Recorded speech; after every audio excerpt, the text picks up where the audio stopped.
Sometimes in the middle of the night when I couldn't sleep, I'd think about the time I lost my family in a bouncy castle. It happened at a state fair a million years ago when I was like 4 or 5.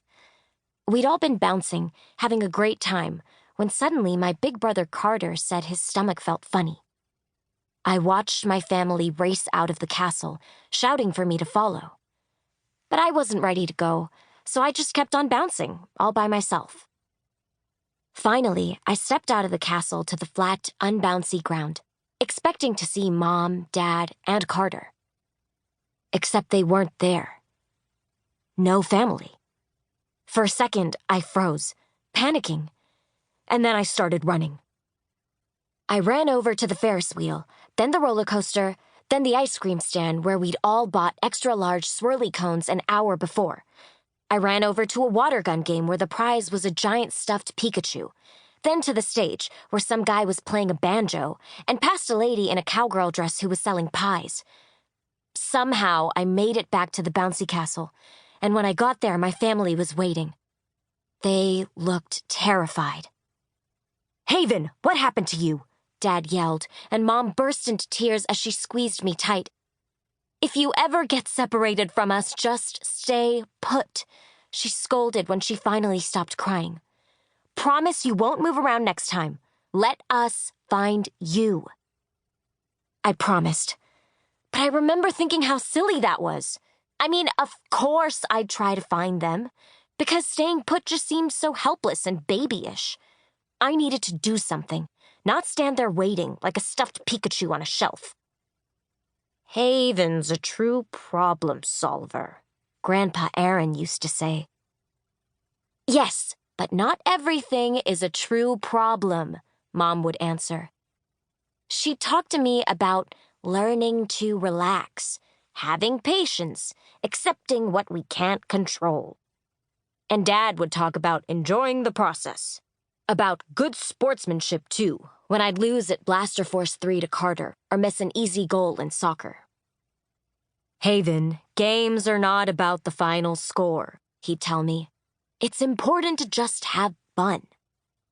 And I'd think, okay, but what's fun about losing? To me, things counted only when I knew how they added up, or how they ended. So getting to the end of something, the solution of a puzzle, the last chapter in a book, the final scene in a movie, was basically why I was doing it in the first place. I didn't try explaining this to Mom and Dad because I knew what they'd say. "Haven, honey, you should try to relax. Enjoy the process." Although, to be fair, they didn't only talk this way, and sometimes they took my side. Like they did last summer, right before 7th grade, when our family went camping at Lake Exeter. I'd never gone fishing before, so I was excited to go out on the water with Dad and Carter. I even caught a trout in the first half hour. Except the thing was, until the very second I caught that trout, somehow I hadn't realized that catching a fish meant killing it.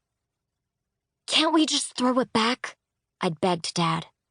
"Come on, Haven, fish are food," Dad had replied. "Not to me. I'm not a fish killer." Because how could I have eaten this creature that was still twitching and staring at me, that just a minute earlier I'd felt tugging on my rod? I absolutely couldn't, and I didn't want anyone else to eat it either. "Aw, honey," Dad said to me, "don't worry. Fish don't have feelings." "How do you know that?" By then I was almost crying. Carter groaned.